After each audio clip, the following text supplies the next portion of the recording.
now I'm going to introduce you to Linda Pandey. Linda really focuses on Strengths Finders and Clifton Strengths Finders, and she's considered more of a coach to coaches, and she's agreed to be with us and share some of her things. Both Amber and I took Strengths Finders and then went through the assessment with Linda, and you know what? It was far more illuminating than I would have thought. And it's really interesting how just answering questions can tell you so much in a lot of different aspects. So Linda's going to share that, and but I'm going to turn it over to Linda now, and she'll take it from here. And please put your questions in the chat, and we'll make sure that we get as many answered as possible. So Linda, I'm turning it over to you. Okay, well, good morning, everyone. Thank you so much for having me. First of all, a lot of appreciation to Platinum Resource Group. This is a privilege to spend time with you all. And I'm Linda Pandey, and I am based out of Irvine, California, and I am a coach and consultant, primarily leadership development. My background is mostly in the financial industry, but I was a consultant with Gallup for the last couple of years. Now I work independently. But Gallup is the company that actually created the Clifton Strengths. And so I have been teaching other strengths coaches throughout my time. And give me a thumbs up if you can see my screen. Okay, everything's going all right so far, technically. Okay, good.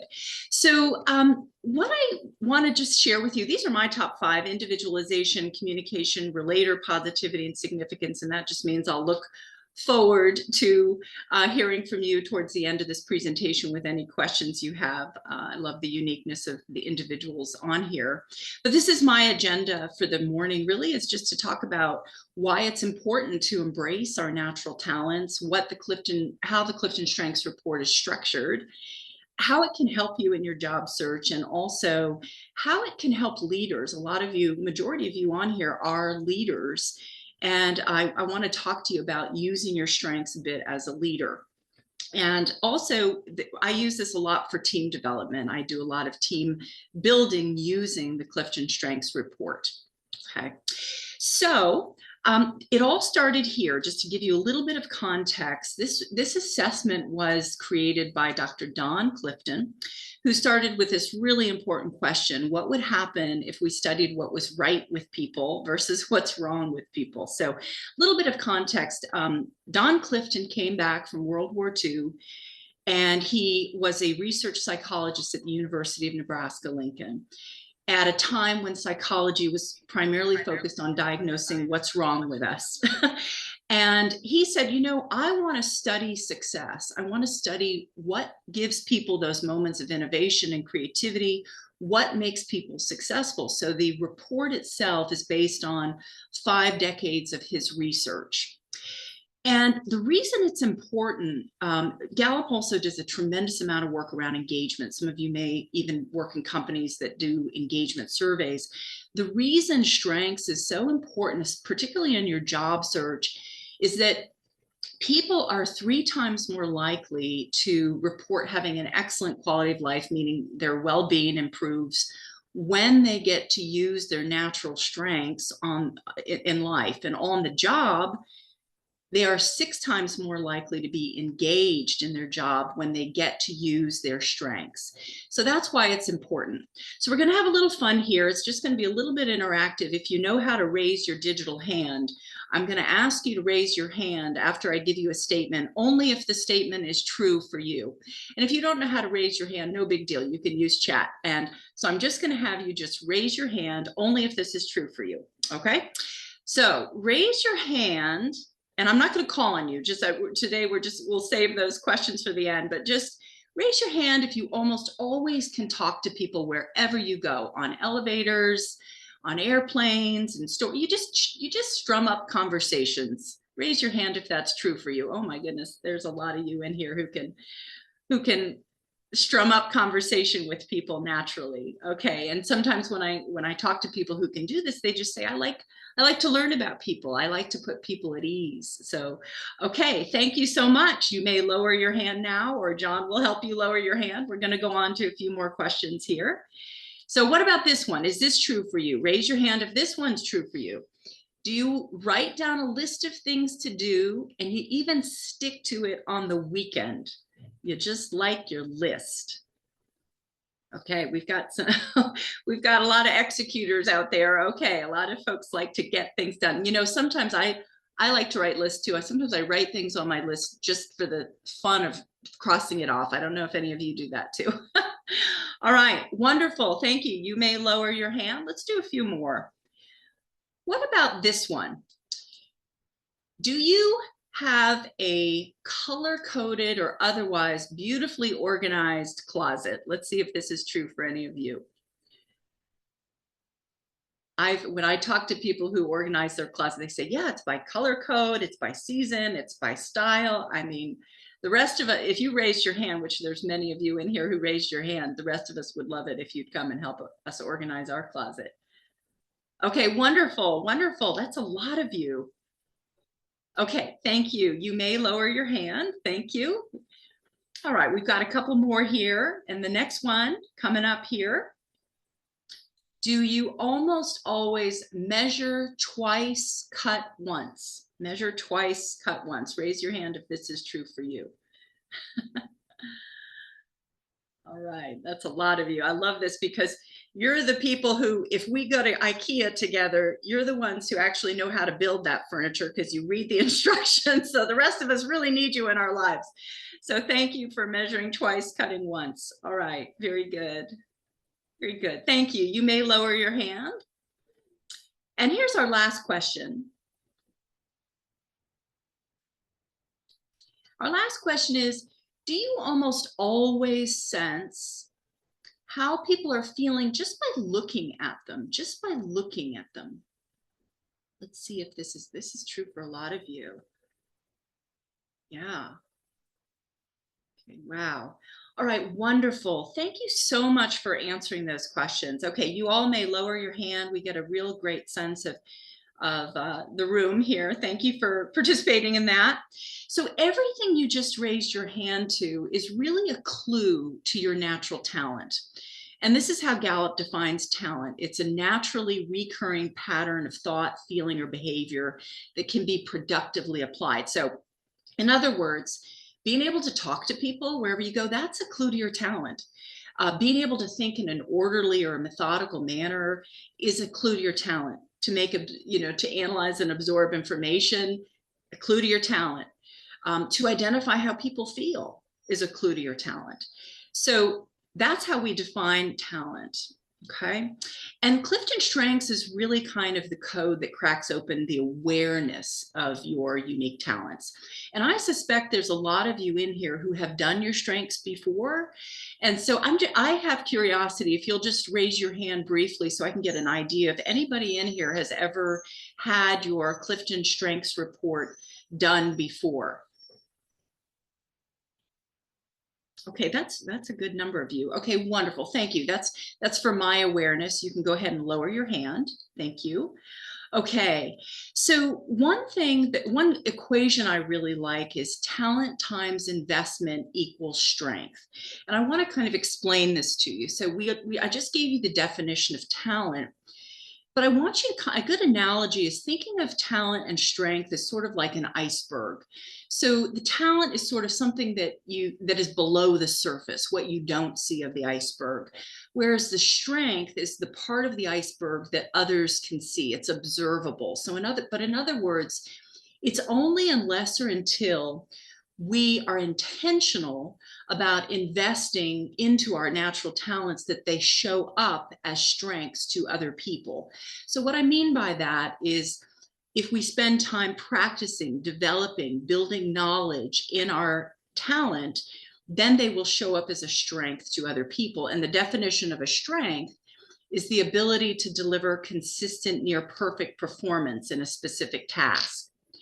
And at first, I didn't really like the definition of strength. I thought near perfect performance. I'm not sure I like the term near perfect.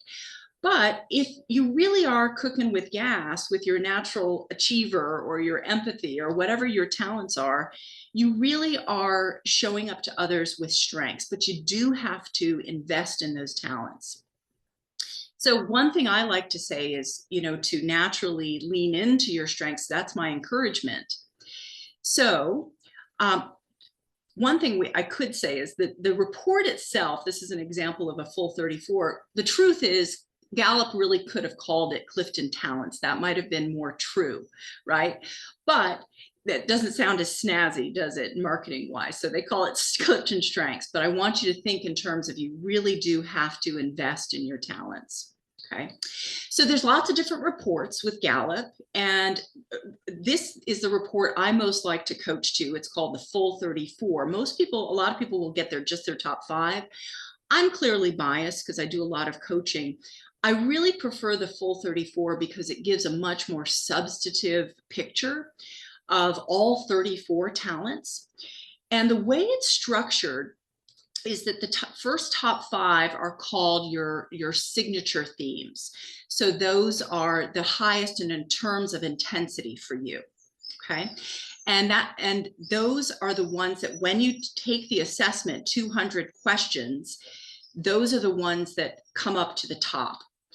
And any guesses, I'm going to give you a moment to guess, what are the chances of others having the exact same top 5 in the exact same order?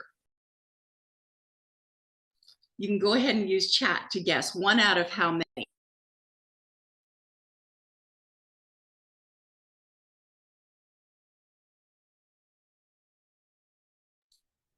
Okay, 1 in a billion.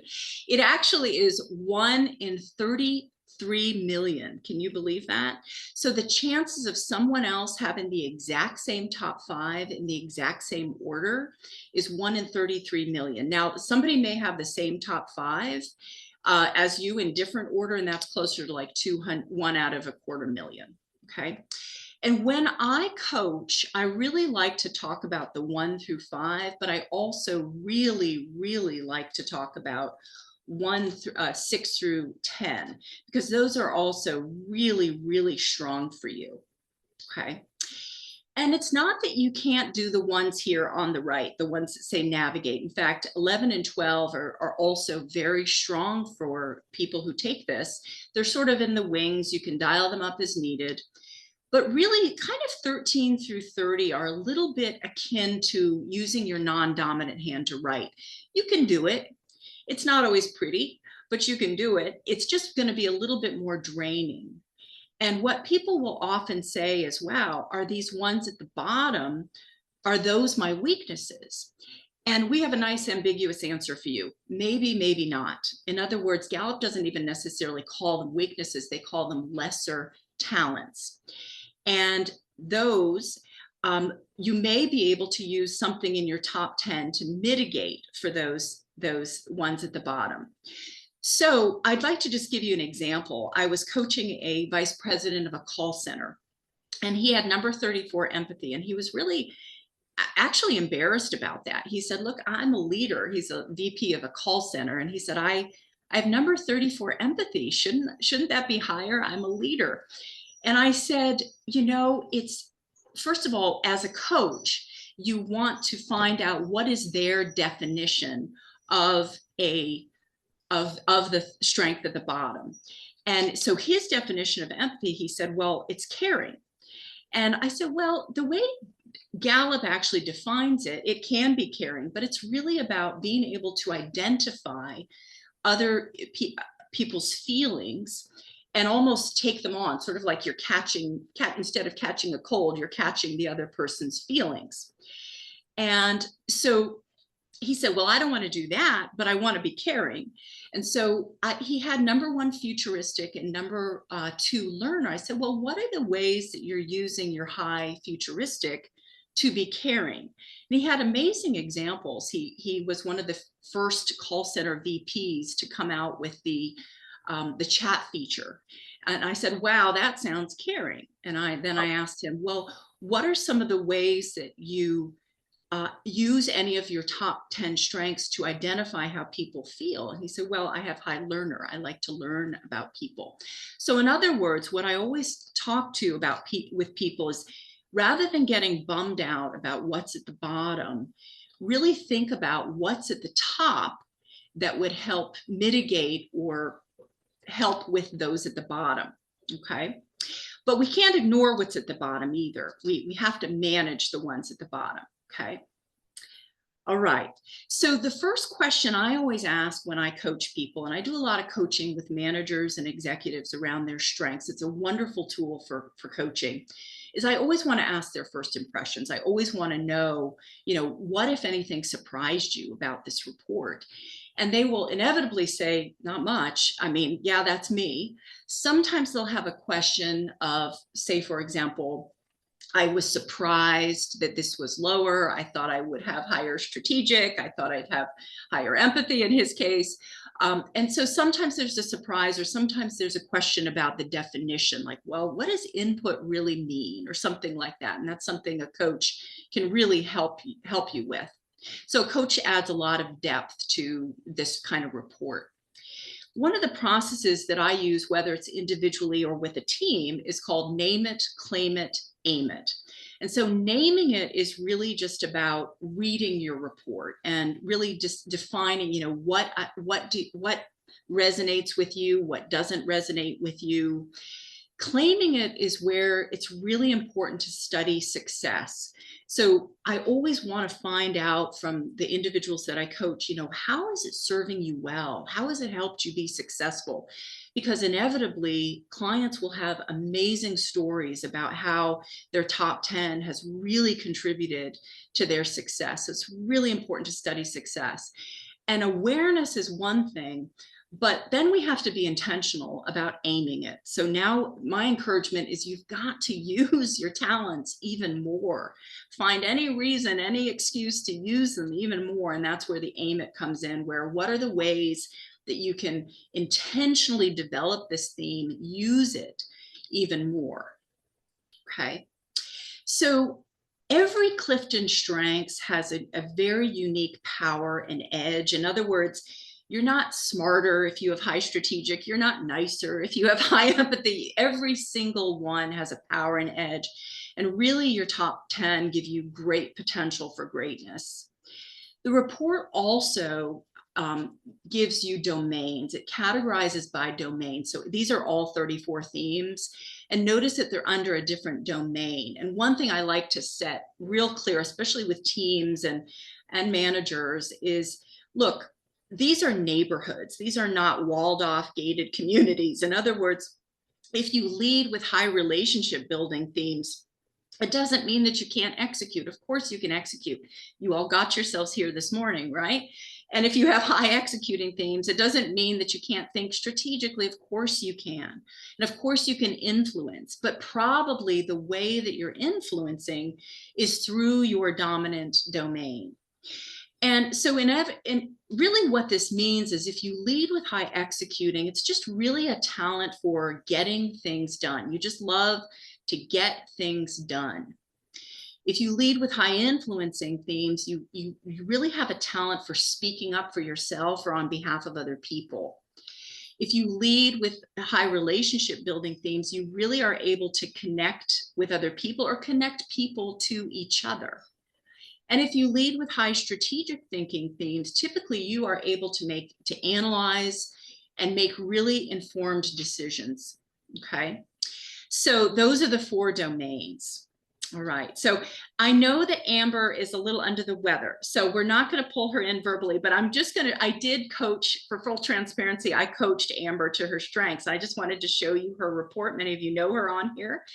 And since we're helping her get better, she's not going to speak here. I'll pull in Christy in just a moment, but look at her report.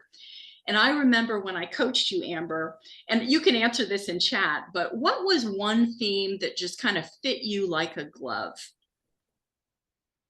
She's going to answer that. Woo. Okay. So the rest of you, just so you know, woo really stands for winning others over. It's an influencing theme, and it's really a theme that's very comfortable socially. It's a theme that can go into a room of people and be very comfortable and walk out with 10 new friends. Now, I'll tell you, that ain't me, friends. Woo is lower for me. So when I go into the big party, it's more draining for me. And that's okay. If woo is lower for some of you, that's okay.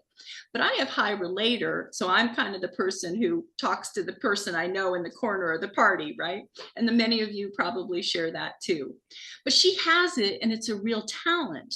But one thing I also challenged Amber on, and I do this with all my clients, is that there's sort of a balcony and a basement with every strength. In other words, the strength is really helpful to you and it serves you well, but also sometimes we can overdo it with our own strengths. So when I asked Amber, sometimes I said, look, sometimes woo is kind of like that social butterfly that's on the shoulder of the person at the party, and then it suddenly flies away and the person's wondering where'd they go to, and they went to talk to somebody else. So Amber, what if any ways does it ever get in your way? You can go ahead and share that in chat if you will.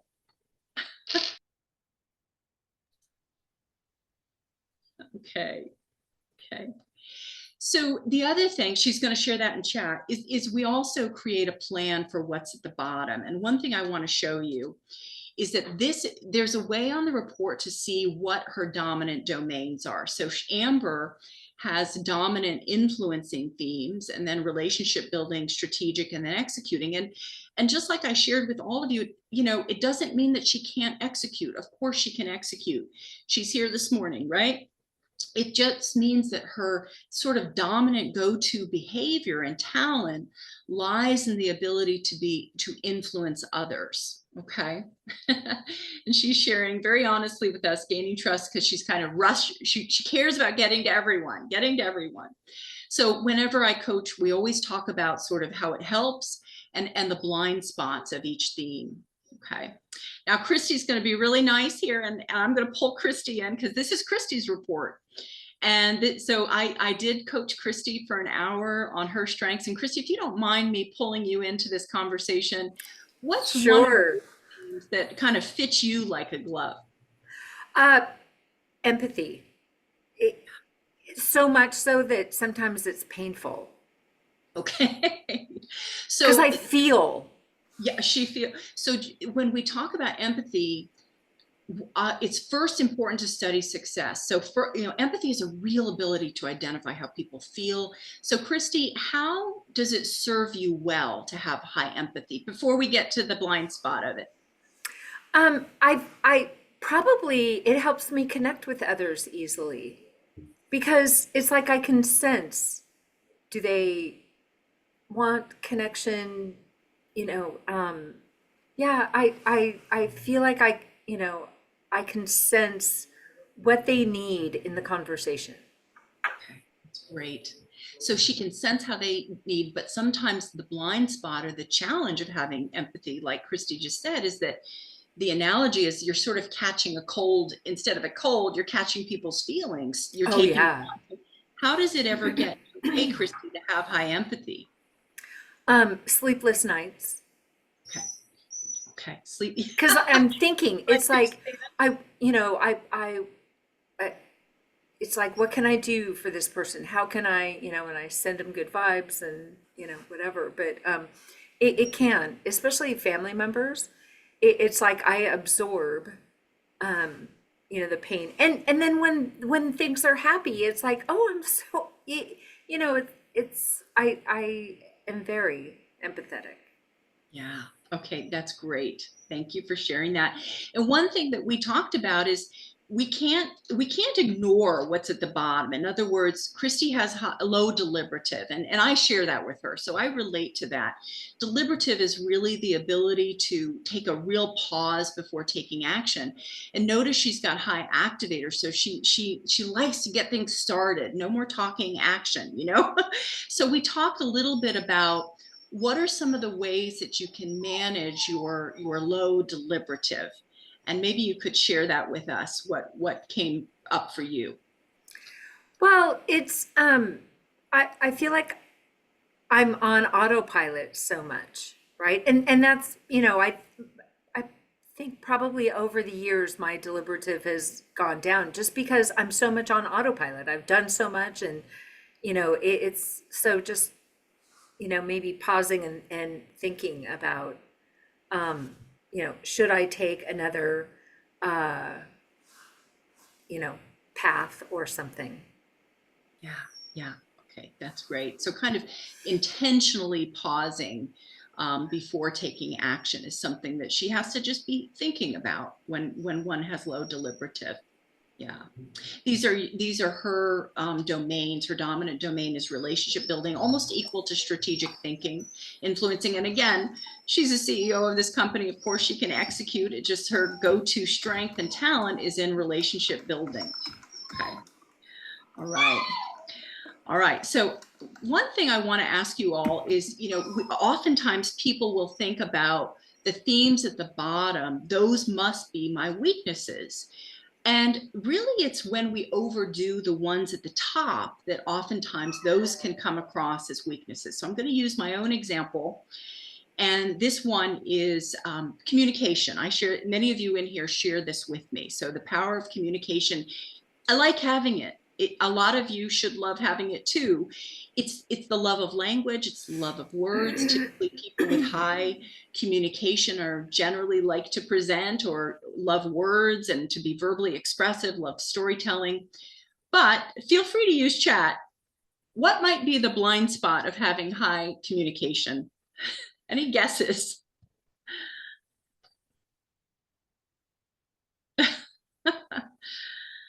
Yeah, absolutely. Not, yeah, maybe talking too much. So this is the blind spot of this. Yeah. So when I had to develop communication, I had, as a coach, I really had to develop learning to listen, So yeah, these are great comments. Well said.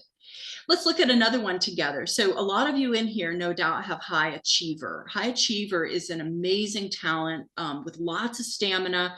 Usually it's the pace setter. It's the person who sets a goal, sticks to it, loves to move on to new goals, huge amount of productivity. But using chat, what do you think might get in the way or might be a hindrance of having high achiever?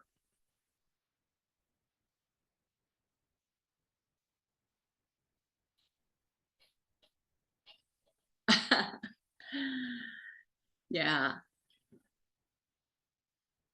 Burnout is a great word. Yeah, absolutely. So you run the risk of burning yourself out or burning other people out. And oftentimes when I coach executives with high achiever, they'll admit that, like, I rarely celebrate milestones before I move right on to the next goal. And the team feels it. And I feel it because the team feels it. So just being aware of every single strength has a balcony and a basement. It helps and it can hinder. And working through, how are we going to manage the blind spots of our own strengths? But they're strengths at the end of the day. So a big part of my job as a coach is to help you lean into them and use them even more, but you want them to be developed so they show up as strengths to others. One thing a lot of people aren't aware of is that Gallup has, and it's just newer over the last few years, they have a couple new reports, and they actually have a report called a manager report, but they also have a leader report. And I'm showing you an example here. This happens to be mine. And I say this because so many of you on here are leaders. And typically what I do is I coach first to the full 34 report, because I want to kind of get to know you as an individual and really have you connect with your strengths as an individual. But then I like to have you look at your leader report, because the leader report shows your strengths through the lens of you as a leader. So how do you inspire a shared vision? How do you model the way? How do you create culture? And so the way that it's structured is just your top 10 as a leader. And the way it's structured is that it talks to you specifically about how it helps you as a leader to have this individual strength, and how it could get in your way as a leader to have this specific strength. So I just love the verbiage on this report. It tends to be very, very helpful.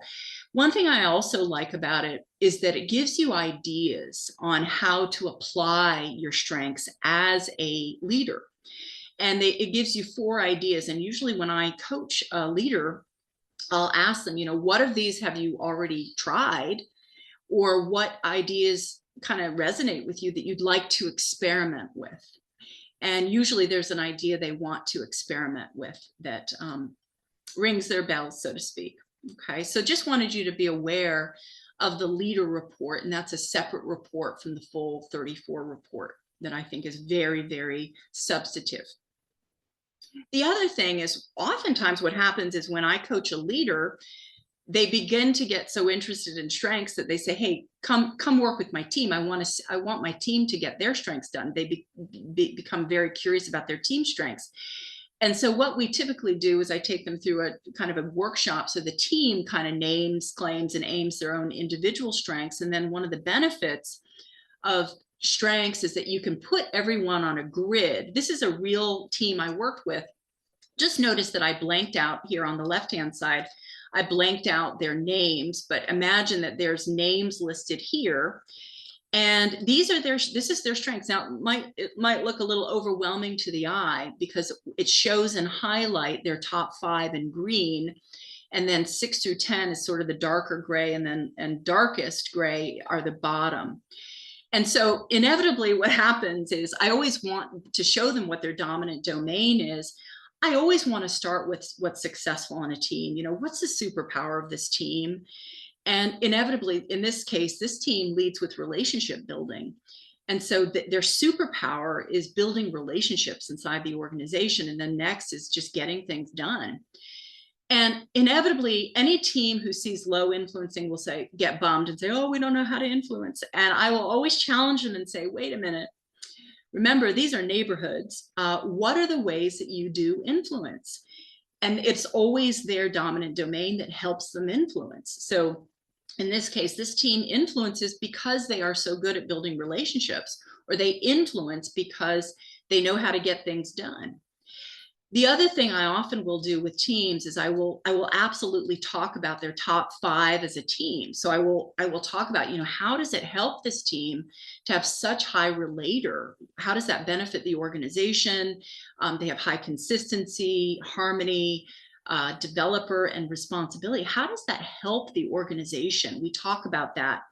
But I'm also really clear to challenge teams on, you know, hey, you've got when a team has a lot of relator, that means that they typically like who they like. They like sort of their inner circle. Sometimes it's hard for other people to earn trust to get into that inner circle. So what are the ways that gets in the way of the team? You know, what's the hindrance? This is a team that has high responsibility. Typically when teams have high responsibility, they end up doing the work of other departments, and they don't know how to say no as easily. So I challenge that. You know, how do you know what belongs to you versus another department when you have such high responsibility on the team? And then another pattern I like to look at is some horizontal patterns when there's 1 or 2 or 3 people on the team who have multiple strengths in a certain domain. How does that benefit the team? And I'm not trying to make anybody feel uncomfortable. It's always through permission and talking about how does this help the team. I also love to end team sessions with some kind of round robin of, you know, what's a strength you want to contribute more to the organization. I also definitely will challenge what's at the bottom with a team. In this case, this team has low activator, low competition, low woo. So inevitably in an organization, we sometimes have to dial up our socializing. So how does this team do that? You know, it may be draining. There are some people on the team who have a little higher. How can you lean on them? How do you sometimes teams have to compete. What's a win for you?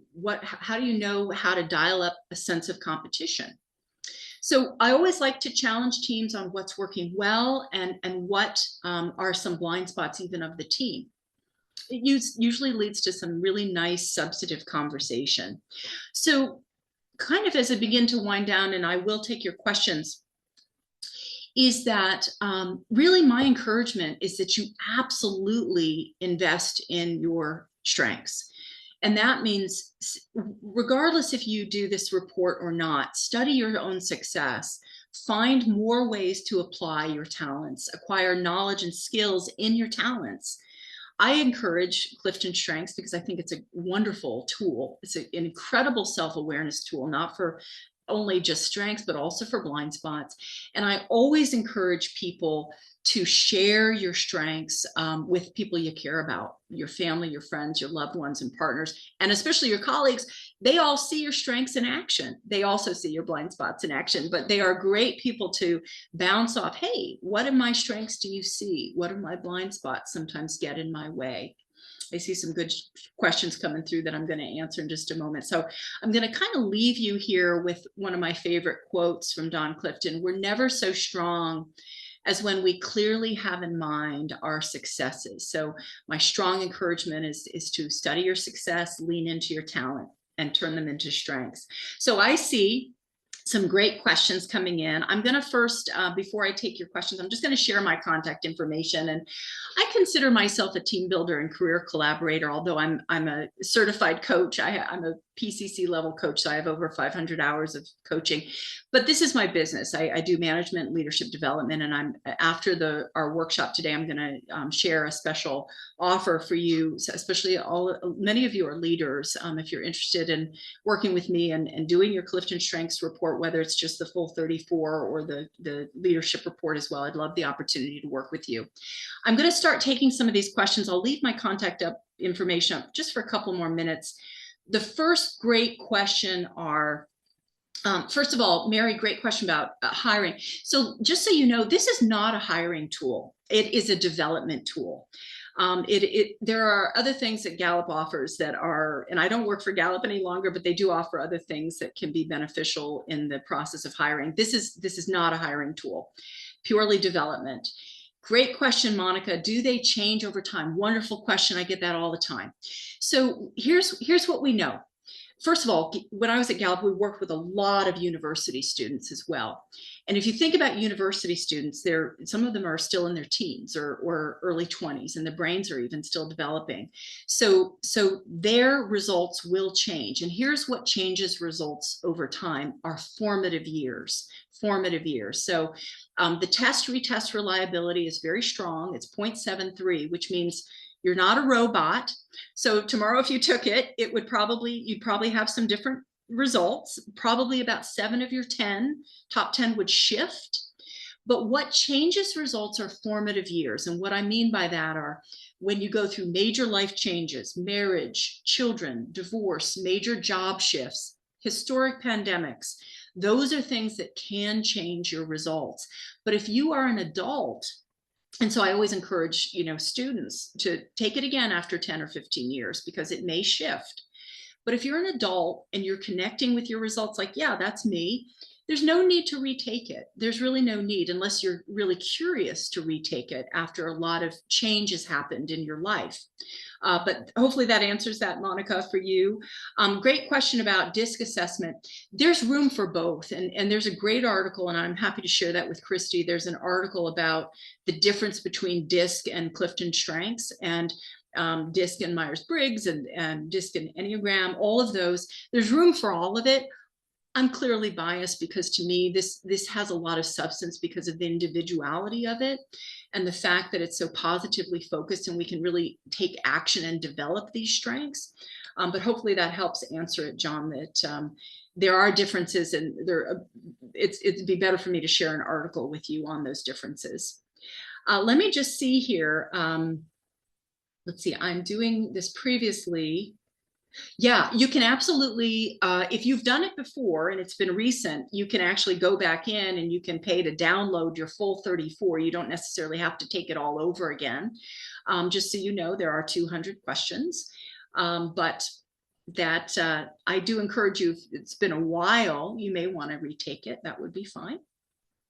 Okay, so I'm going to stop sharing my contact, and we do have time for some questions if you want to ask any of them verbally or. So Linda, I'm going to ask one for the group. How can people use this in their job search? Because, it's like job search can really bring up a whole lot of, we doubt ourselves, and, how can people use this for their job search?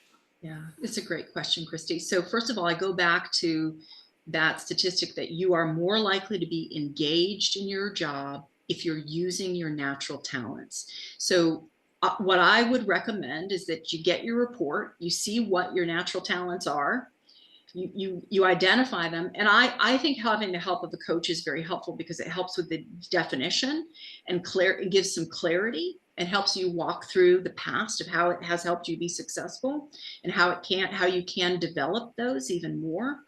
And then you look for roles, and you can't always necessarily 100% identify them. Even Don Clifton would say there's cheers and chores of every job. I hate doing expense reports, but it's part of every job.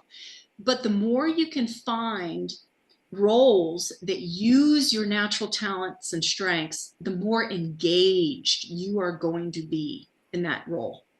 So hopefully that helps answer it. Yeah, it does. And Debbie Moishishin said that she weaves it into her LinkedIn profile.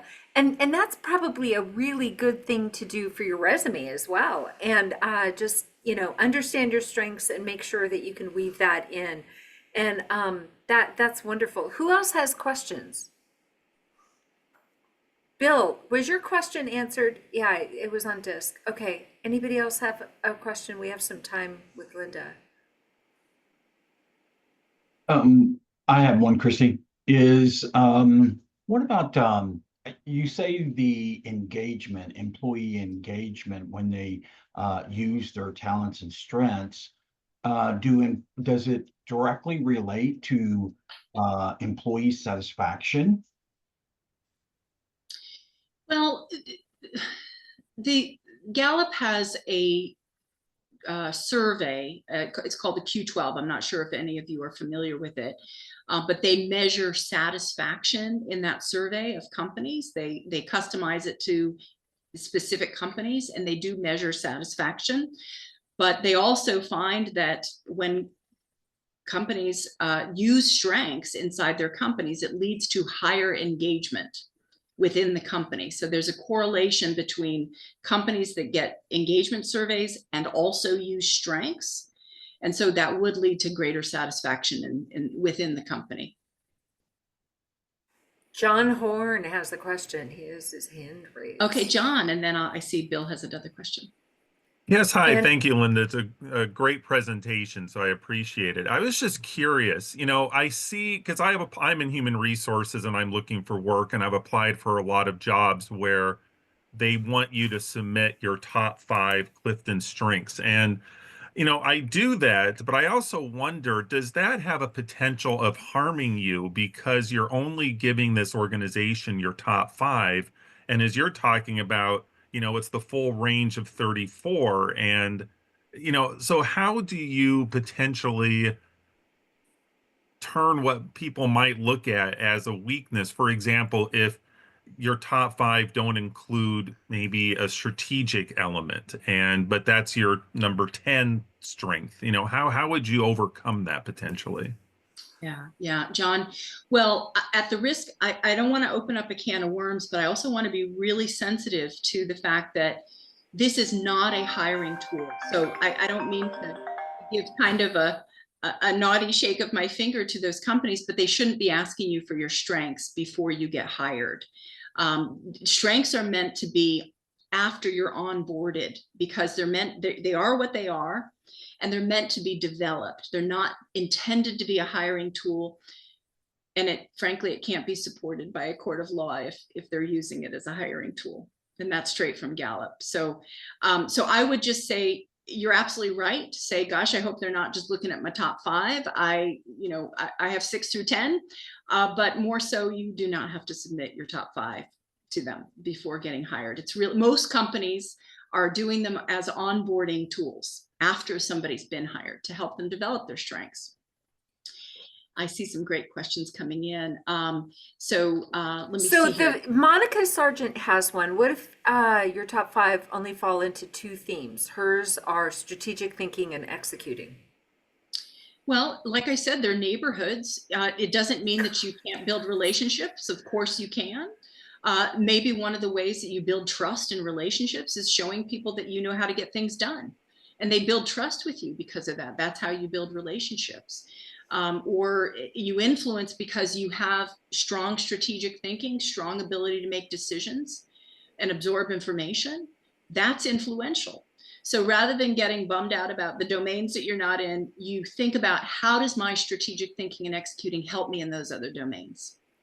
Okay, and Bill has another question. Do leaders Yeah. often share their top 5 with their Absolutely. senior team? Absolutely. That's why we do a lot of team building with this. It's fantastic to share it and talk about it, and even more so, talk about how do you want to contribute these even more to the organization. So I'm a firm believer in lots of transparency around your talent. Absolutely. And then John Manzanares asked, I think it was to John Horn's question, are they trying to fill a blind spot on their team for hiring? That maybe that's why, but I would agree, it's not appropriate. Yeah, I think you know, companies have absolutely the wherewithal to do that. And if they're like, gosh, I think we need more strategic thinkers on our team, then that's their prerogative, right? They just can't use the assessment itself to make those decisions. And I would be careful about promoting people. There's a great question here about succession planning. I would be a little bit careful about saying, well, I don't like that theme, so I don't want anybody who's going to have that theme on my team. That's very rare. I think it's an outlier that happens, but it could happen inside of companies that use strengths a lot. But remember, it's probably because it's an undeveloped theme. These are all incredible talents. Every single one of them brings a lot to the table. Russ, I see your hand is up, and I'll keep looking at these. Yes, thank you. I've taken Myers-Briggs, and there was another one I took that I forgot exactly the name of it. And thank you for this presentation. I love it. And are there any thoughts on those? Because I had two quite different results from Myers-Briggs, Yeah. and this other one that I took that the name of it and this is escaping my mind. Yeah, there's probably the big ones are DISC, Enneagram, and Myers-Briggs, and I'm very happy to share. I'll share it with John and Christy some articles that will share the differences between those. Again, I'm a bit biased about strengths being really strong in terms of what you can control individually to develop. But they're all really good. And some of them are also, DISC is particularly good for a lot of team development. So let's see here. Hopefully that helps answer that for you, Russ. Yeah. What if So your you don't top really 5 have only? Okay, we already got that one. Yeah, and Any other? I think that there was a comment, Stacy Proctor says, I think it's important to have the full context though, as the, my screens, as there is a facilitator to explain the entire context. Yeah. Yeah, I mean, again, I'm biased. I think it helps to have a coach around these so that there's a deeper understanding. There's a correlation between having a coach and understanding your strengths better when you get to work one-on-one, and also facilitator on a team. So who understands strengths when working with teams around their strengths. You know, it's interesting because I've taken the Strengths Finders just from the book. You buy the book, you take the Strengths Finders, right? And it was a completely different experience having you take me through. And you know what? And some of it was eye-opening, not in a great way. And because you know, when you take the test, it's like those first 5. Okay, that's it. And then you go, oh, okay, here's my strengths. But then going through it with you, it's like, okay, then these are my lesser strengths. And you start like really thinking about it. It's like, this is deeper than just, hey, wow, these are my, top 5 strengths. It's like, these are some that maybe I should develop, Well, even Don Clifton would say, hey, your greatest potential for success lies in your top 10. So rather than fixating on what's at the bottom or, gosh, I need to get better at those, really where it's at is your top 10. That's it. Can you ignore the ones at the bottom and say, oh, I can't do that, therefore I can't care about how people feel, or I can't wait, or whatever it is? You have to manage those, but you don't obsess about them. It's kind of like walking into quicksand a little bit at times. It feels like those are very difficult. In other words, the ones at the bottom are sort of like using your foot to write rather than your dominant hand. Well, Yeah. Very I draining. don't know. It was very interesting, but it was a lot more eye-opening than I would have thought because I kind of felt like the Strengths Finders was just, okay, here's top 5. And then you definitely opened my eyes to more and more work that I could be doing as well. So Linda, we are out of time and thank you so much.